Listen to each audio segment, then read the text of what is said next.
ప్రస్తుతానికైతే మా అత్తయ్య మా నాన్న గురించి అడగడం మానేసింది. మెల్లగా టైం చూసి చింటూ గురించి చెప్పేద్దాం అనుకుంటున్నాను. ఆ పని చెయ్యి, బాగుంటుంది. దానికంటే ముందు అమ్మని చింటూని ఊరు నుంచి ఇక్కడికి తీసుకొద్దాం అనుకుంటున్నాను. ఎందుకే? అక్కడ బానే ఉన్నారు కదా. వాళ్ళక్కడే ఉంటే ఆ బాలు మీనా మాటి మాటికి అక్కడికెళ్ళి కలుస్తున్నారు. కానీ వాళ్ళని ఇక్కడికి తీసుకొస్తే నీకు సమస్యలు ఎక్కువ అవుతాయేమో. లేదు, వాళ్ళు దూరంగా ఉండడం వల్లే నాకు ఈ సమస్యలన్నీ వస్తున్నాయి. అదే నా కళ్ళ ముందే ఉంటే ఇక్కడున్న ప్రాబ్లమ్స్ అన్నీ ఈజీగా హ్యాండిల్ చేసుకోవచ్చు. మరి తను చదువు సంగతి ఎలా చేస్తావు? ఇక్కడే ఏదైనా ఒక మంచి స్కూల్లో జాయిన్ చేస్తాను. ఆ ఐడియా బాగానే ఉంది. ఏ ఇబ్బంది లేకుండా ఉంటే ఇంకా బాగుంటుంది. ఏదైనా మంచి స్కూల్ ఉంటే చెప్పవే. స్కూల్ సంగతి నేను చూసుకుంటానులే. మీ ఫ్యామిలీ సంగతి నువ్వు చూసుకో చాలు. అదే చూస్తున్నాను. త్వరగా నేను కన్సీవ్ అయితే చింటూని మా ఇంటికి తీసుకుని రావడానికి నాకు దారి దొరుకుతుంది. ఎలా? నాకు అర్థం కావట్లేదు. అంటే అప్పుడు మనోజ్ యాక్సెప్ట్ చేస్తాడని నా ఆశ.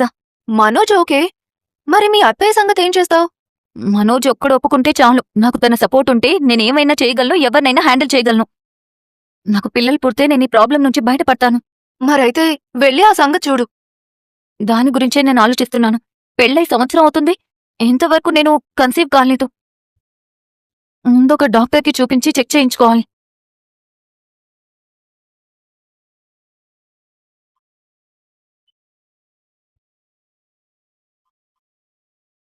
సుమతి ఫోన్ చేస్తుందేంటి? హలో సుమతి. అక్కా, ఎలా ఉన్నావు? ఇది అడగడానికే ఫోన్ చేశావా? కాదక్కా, మొన్న నాకు పరీక్షలయ్యాయి కదా. అవును, నీ డిగ్రీ ఆఖరి సంవత్సరం పరీక్షలు. ఫలితాలు కూడా త్వరలోనే వస్తాయి అన్నావు కదా. వచ్చాయక్క, ఆ విషయం చెప్పడానికే కాల్ చేశాను. సంతోషించే ఫలితమే కదా. కాబట్టే కదక్కా సంతోషంగా చెప్తున్నాను. నిజానికి ఈ విషయం ముందు నీకే చెప్పాలి అనుకున్నాను, కానీ అనుకోకుండా అమ్మకి చెప్పేశాను. అమ్మకిగా పర్లేదులే, సంతోషించే విషయమే కాబట్టి సంతోషంగా ఉంటుంది. అవునక్కా, నేను చెప్పు సుమతి. నేను కాలేజ్ టాపర్ అయ్యానక్కా.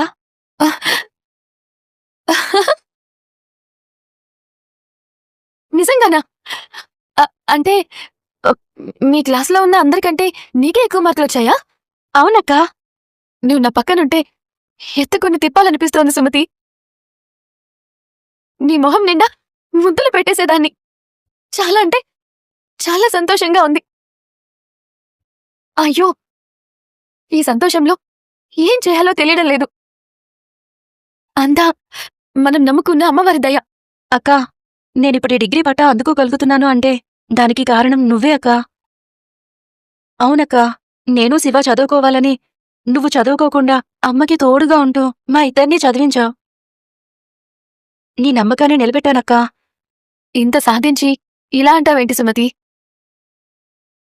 మనం బాగా చదువుకోవాలని నాన్న ఎంతో ఆశపడేవారు. ఆయన కలల్ని నువ్వు నిజం చేశావు. నాన్న ఎక్కడున్నా నీ ఈ గెలుపుని చూసి గర్వంతో పొంగిపోతూ ఉంటారు. తొందరలోనే నీకు మంచి ఉద్యోగం వస్తే అమ్మకి ఆ కష్టం నుంచి విముక్తి దొరుకుతుంది. శివ కూడా నిన్ను చూసి మారిపోయి బుద్ధిగా చదువుకుంటాడు అనే ఆశ పుట్టింది. అవునక్కా. మీనా, ఏంటి ఏడుస్తున్నావా? మళ్ళీ మా లక్షవతి ఏమనందా? ఇదిగో లక్షవతే. అదే కాదండి, మరి మీ మరదలు. తను కూడా నిన్ను తిడుతుందా? తనకి బొత్తిగా బావంటే భయం లేకుండా పోతుంది. ఏయ్ సుమతి, ఏమన్నా నా భార్యని? నేను డిగ్రీ పాస్ అయ్యానని చెప్పాను బావా. ఎందుకలా చెప్పావు? ఏమన్నా? నేను డిగ్రీ పాస్ అయ్యానని చెప్పాను బావా. అంటే ఇవి కన్నీళ్ళు కావా? చెల్లి డిగ్రీ పట్టభద్రురాలైందని ఆనంద బాష్పాలు. నిజంగానే నువ్వు డిగ్రీ పాస్ అయ్యావా సుమతి? అవును బావా. చాలా సంతోషంగా ఉంది సుమతి. ఎందుకో ఉన్నట్టుండి నీతో ఉన్న చనువు కాస్త గౌరవంగా మారినట్టుంది. అయ్యో, అదేంటి బావా? చదువుకుని పైకొచ్చిన వాళ్ళంటే నాకిష్టం. అంటే డబ్బులంటే లెక్కలేని మా మనోజ్ గాడ్లా కాదు నువ్వు. నీకు పైసా విలువ తెలుసు, కష్టం విలువ తెలుసు, చెమట విలువ తెలుసు. నీలా నిరుపేద కుటుంబం నుంచి ఎన్నో కష్టాలు దాటుకుంటూ వచ్చి డిగ్రీ సాధించడం అంత సులువు కాదు. అందుకే నీ మీద నాకు గౌరవం పెరిగింది. అంత పెద్ద మాటలు అనుకు బావా. నేను ఎంత చదువుకున్నా నేను మీకు మరదల్నే, అక్కకి చెల్లెల్నే. ఇలా ఏమైనా సాధిస్తే అదేదో చెప్తారు, అదేంటది? ఈ ఇంగ్లీష్ నోట్లో తిరుగుద్ది కానీ బయటకు వచ్చి సావదు. అదే సుమతి, కా ఏదో ఉంటుంది కదా కా అని. కంగ్రాచులేషన్సా బావా? కంగ్రాచులేషన్స్ సుమతి. థ్యాంక్ యూ బావా. చెప్పు, ఈ సందర్భంలో నీకేం కావాలో అడుగు. ఏం అవసరం లేదు. అక్కని తీసుకొని ఒకసారి ఇంటికి రండి బావా. అలాగే, వరం ఇచ్చేసాను పో. థ్యాంక్ యూ బావా. సరే, మీ అక్కతో మాట్లాడతావా? వద్దులే, ఆ కన్నీళ్లు తుడువు చాలు. ఓయ్ పోలగంప, నా మరదలు పాస్ అయిందని నేనింత సంతోషంగా ఉంటే నువ్విలా ఏడుస్తే ఎలా చెప్పు? హ్మ్. మీ చెల్లెలు చదువు కోసం నువ్వెంత త్యాగం చేశావు, తను ఎన్ని అవమానాలు పడిందో నాకు తెలుసు. ఇప్పుడు సంతోషాన్ని పంచుకోవాల్సిన టైం వచ్చింది. తను రమ్మంటుంది, రా వెళ్దాం. ముందు ఈ విషయాన్ని ఇంట్లో వాళ్ళందరికీ చెప్పి వెళ్దామండి. అవునవును, నాన్న చాలా సంతోషపడతాడు. రా వెళ్దాం. ఉమ్. నానా నానా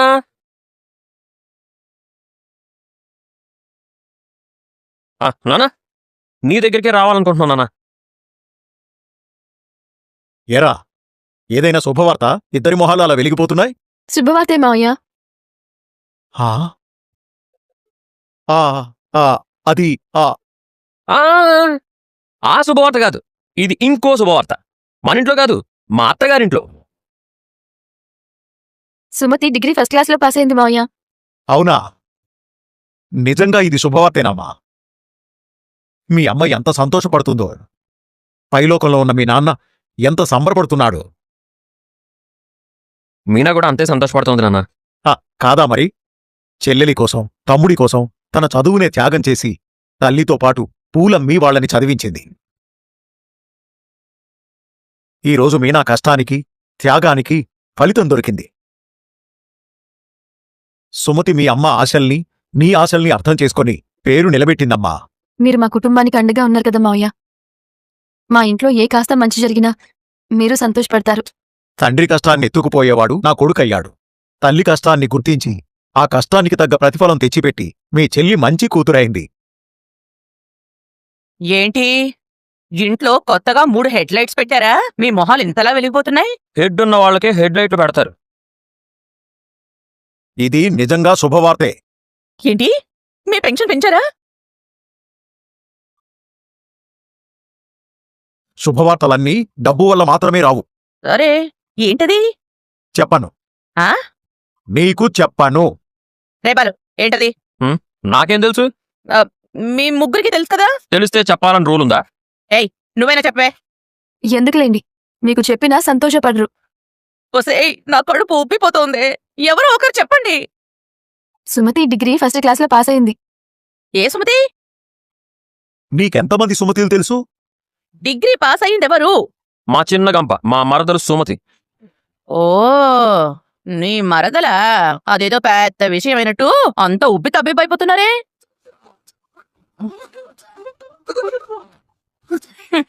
ఆ డిగ్రీ సర్టిఫికెట్ పూలతో కట్టి గోడకి తగిలించుకోవడానికి తప్ప ఎందుకు పనికొస్తుంది? అమ్మ తప్పేం లేదు నాన్న. 4 డిగ్రీలు తెచ్చుకున్న మనోజ్ గాడు ఇంటి ముందు నేమ్ ప్లేట్ మీద రాసుకోవడానికి తప్ప ఎందుకు పనికొచ్చాడు? చివరికి దొంగతనాలకి పాల్పడి చేయి తిరిగిన దొంగ అయిపోయాడు. ఆ దొంగకి అమ్మ ట్రైనింగ్ ఇవ్వడం మొదలు పెట్టాల్సి వచ్చింది. ఆ దొంగతనాలని దాచిపెట్టడం ఎలాగో నేర్పాల్సి వచ్చింది. కాబట్టి డిగ్రీ విలువ ఈ దొంగ తెల్లావతికి ఏం తెలుస్తుంది? ఈ నాలుగు నుంచి ఇంతకన్నా మంచి మాటలు ఈ జన్మలో రావు. ఈ మెదడు నుంచి ఎలాంటి మంచితనం ఉత్పత్తి కాదు. ఈ జీవింతే, ఈ ప్రాణి ఇంతే. రే నిన్ను. ఏయ్! ఏంటమ్మా, మనోజ్ గారిని కన్నందుకు నీ మొహం నువ్వే పచ్చడి చేసేసుకుంటావా? వద్దమ్మా, చూడ్డానికి అంత బాగోదమ్మా. సుమతి పాస్ అయ్యిందంటే సంతోషపడతావనుకోవడం మా అవివేకం. చీకటితో లేచి అమ్మ ఆటోలో వెళ్లి పూలు కొన్ని తీసుకొస్తుంది. అందులో కొన్ని వాడిపోతాయి, కొన్ని నలిగిపోతాయి, కొన్ని మిగిలిపోతాయి. అన్నీ పోగా మిగతావి ఒక్కొక్క పువ్వుగా వేరి మాలగా కట్టి అమ్ముతుంది. మూరలుగా కొలిచి తీసుకునే వాళ్లకు దాని వెనక మా అమ్మ కష్టం కనపడదు. బేరవాడి తగ్గించి తీసుకువెళ్తారు. అలా సంపాదించిన డబ్బుతో ఇంటి అద్దె కడుతూ, ఇంటి ఖర్చులు భరిస్తూ 2 చదివిస్తోంది మా అమ్మ. ఆ తల్లి గుండె ఈరోజు ఎంత ఉప్పొంగిపోతూ ఉంటుందో ఆ తల్లి బిడ్డగా నాకు మాత్రమే తెలుసు. అమ్మ, నాన్న, అన్నదమ్ములు లేని మా అమ్మకు మా నాన్న కూడా లేరు. అయినా మాకోసం ధైర్యం తెచ్చుకొని ఎండనక వాననక ఆకలి ఆపుకొని నిద్రని మానుకొని మాకోసం బతుకుతోంది మా అమ్మ. మా అమ్మ కష్టానికి ఆ దేవుడిచ్చిన ప్రతిఫలమే ఆ డిగ్రీ.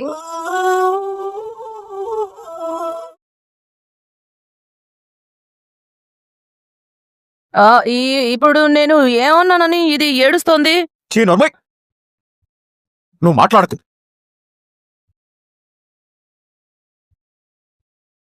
ఏమైంది మీనా? మంచి విషయమేనమ్మా. సుమతి డిగ్రీ ఫస్ట్ క్లాస్లో పాస్ అయిందంట. నిజమా? నిజంగా ఇది గుడ్ న్యూస్ మీనా. సుమతికి నా తరపున కంగ్రాట్స్ చెప్పు. అంతా భగవతేచ. గురూజీ చెప్పినట్టు ఎన్ని డిగ్రీల ఎండ కాసినా రాత్రైతే చల్లగా మారాల్సిందే. ఆడపిల్ల ఎన్ని డిగ్రీలు చదివినా చివరికి అత్తవారింటికి చేరాల్సిందే. అంతా భ్రమ. రేయ్, నువ్వు ఆ గురూజీ ఉపదేశం పొంది మాకు బోధించుకో. ఇంట్లో ఒక సన్నాసి చాలు. రేయ్, ఈ రోజుల్లో డిగ్రీ చదవడం పెద్ద కష్టమేం కాదు. ఆ రోజుల్లోనే నేను 4 డిగ్రీలు చదివాను. చదివి ఏమవుతరించోరా? నాన్న కష్టార్జితాన్ని గుటుక్కుని మింగేసావు. సుమతి పరిస్థితి అలా కాదు. పెన్సిల్ కొనాలన్నా తల్లి తండ్రి కష్టపడితేనే కుదిరేది. నేను అలా పెంచలేదు, అలా చదివించలేదు. ఎన్ని లక్షలు అడిగినా నాన్న ఇచ్చాడు. అవును, మీనా వాళ్ళమ్మ నిజంగానే కష్టపడి సుమతిని ఈ స్థాయికి తీసుకొచ్చింది. అందుకు వాళ్ళు నిజంగానే గర్వపడాలి. భగవంతుడి సంకల్పం లేదే ఏది జరగదు.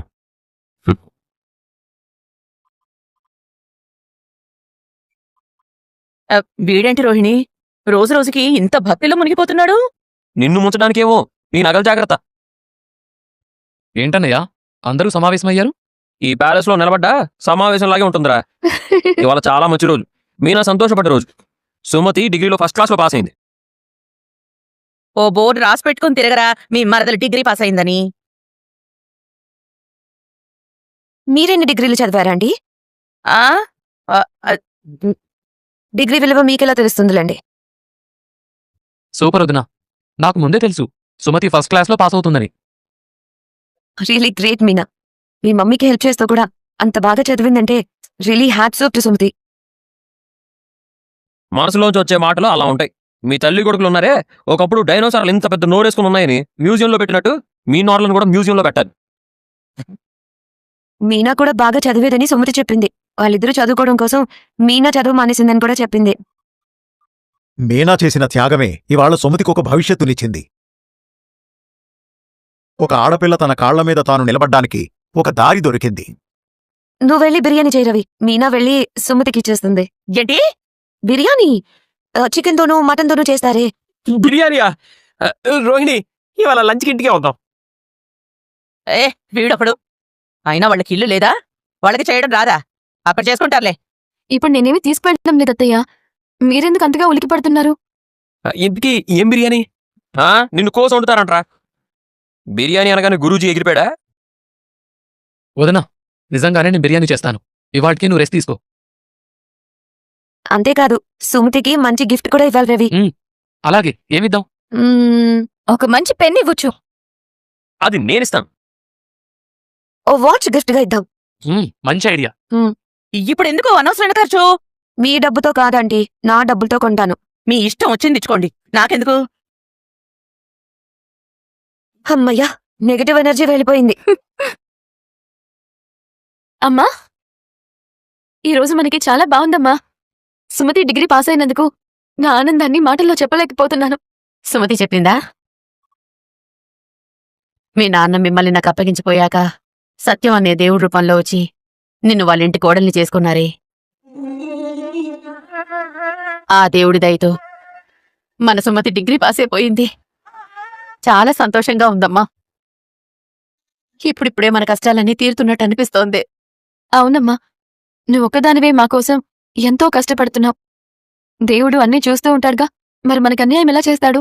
ఆ దేవుడికి దండం పెట్టుకొని మనకింత మేలు చేస్తున్నందుకు కృతజ్ఞతలు చెప్పుకోవాలి. నేను సుమతి గుడికి వెళ్ళాలనుకుంటున్నా. నువ్వు కూడా అల్లుడు గారిని తీసుకొని వస్తావా? తప్పకుండా వస్తావమ్మా. ఉంటాను.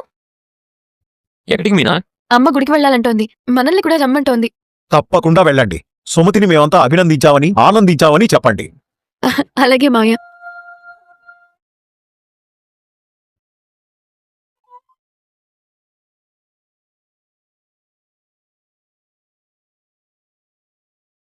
మనోజ్, ఇందులో 30,000 తగ్గుతుంది, ఒకసారి చూడు. అవునా? ఇదే కాదు మనోజ్, ఎందుకో రోజు వచ్చే కలెక్షన్లో ఒక 2,000 దాకా తగ్గినట్టే అనిపిస్తుంది. ఓహో, దాని గురించా? అంటే మనం అప్పుడప్పుడు బయట తింటుంటాం కదా రోహిణి. రోజూ తినాం కదా. నువ్వు రానప్పుడు నేను ఇంటి దాకా వెళ్ళి టైం వేస్ట్ చేయడం ఎందుకని ఇక్కడే హోటల్లో తింటాను. దానికి ఖర్చు అవుతుంది. ఏంటి? భోజనానికి నీకు నెలకి 30,000 ఖర్చవుతుందా? అవుతుంది కదా రోహిణి. నేనేమైనా ఇప్పుడు కామన్ మ్యాన్నా బిజినెస్ మ్యాన్ని హా, మామూలు హోటల్లో తినలేను. అలా అని నేనేమి 5 స్టార్ హోటల్లో భోంచేయట్లేదులే. జస్ట్ ఇదిగో 3 స్టార్ హోటల్లో తింటున్నాను. మనోజ్ నువ్వు చాలా ఎక్కువే ఊహించుకుంటున్నావు. నెలకి 5-6 వేలు కంటే ఎక్కువ ఖర్చు పెట్టకూడదు. అలాంటిది నువ్వు 30,000 ఖర్చు పెడుతున్నావా? అలా మాట్లాడకు రోహిణి. మన రేంజ్ని బట్టి మన మెయింటెనెన్స్ కూడా ఉండాలి. లేనప్పుడు లేరట్టే తిన్నాం, ఉన్నప్పుడు ఉన్నట్టు తినాలి కదా. అందుకని ఉన్న డబ్బులన్నీ తినడానికే ఖర్చు పెట్టేస్తే మీ బాలు నెల నెల 50,000 ఇంట్లో ఇవ్వమని అడిగాడు కదా, మరి వాళ్ళకెలా ఇస్తావు? కంగారు పడకు రోహిణి. మనం బిజినెస్ చేస్తున్నాం, మనకి డబ్బులు ఎలాగైనా వచ్చేస్తాయి. వచ్చేస్తాయి అనేది ఊహ. మనం రియాలిటీలో బతకాలి మనోజ్. మన ఖర్చులు తగ్గించుకోవాలి. నువ్విలా ఫుడ్కే వేలకి వేలు ఖర్చు పెట్టేస్తుంటే ఫ్యూచర్లో చాలా సమస్యలొస్తాయి. నేనెందుకు చెప్తున్నానో అర్థం చేసుకో. సరే రోహిణి. ఎక్స్క్యూజ్ మీ, ఈ షోరూమ్ ఓనర్ మనోజ్ గారంటే? లేనే. ఏం కావాలి మీకు? నా పేరు శివ. నేను బ్యాంక్ నుండి వచ్చాను. ఆల్రెడీ ఈఎంఐ కట్టేశాం కదా. నేనొచ్చింది ఈఎంఐ కోసం కాదు సార్, మీకు క్రెడిట్ కార్డ్ శాంక్షన్ అయింది, ఆ విషయం చెప్పడానికి వచ్చాను. మనోజ్, నువ్వు క్రెడిట్ కార్డ్కి ఎప్పుడు అప్లై చేశావు? నేనేం అప్లై చేయలేదు రోహిణి. లేదు madam, free approval credit card. అదే సార్, బ్యాంకులో మీ ట్రాన్సాక్షన్స్ అన్ని చూసి మీరు బెస్ట్ కస్టమర్గా భావించి బ్యాంకు వాళ్ళు మీకు క్రెడిట్ కార్డ్ ఇస్తున్నారు. ఓహో అలాగా. ఎస్ సార్, మీకు ప్లాటినం కార్డు అప్రూవ్ అయింది. 10 లక్షల వరకు లిమిట్ ఉంటుంది. 10 లక్షలా? మీరు ఈ కార్డ్ని ఎక్కడైనా వాడొచ్చు. మీరు చేసే ట్రాన్సాక్షన్స్ బట్టి మీకు డిస్కౌంట్స్ వస్తుంటాయి అండ్ క్రెడిట్ రివార్డ్స్ కూడా వస్తుంటాయి. మీరు ఆ రివార్డ్స్ని కూడా తర్వాత ఎప్పుడైనా క్లెయిమ్ చేసుకోవచ్చు సార్. బాగుంది. అది తొందరగా ఇచ్చేయండి. చూసావా రోహిణి, ఇప్పుడే అన్నానా నీతోటి డబ్బు అదే వస్తుందని? చూసావా ఎలా వెతుక్కుంటూ వచ్చేసిందో? దీనికి నేను ఏమైనా డాక్యుమెంట్స్ ఇవ్వాలా? నో సార్, ఇది ప్రీ అప్రూవలే కాబట్టి జీరో డాక్యుమెంటేషన్ రిక్వైర్డ్.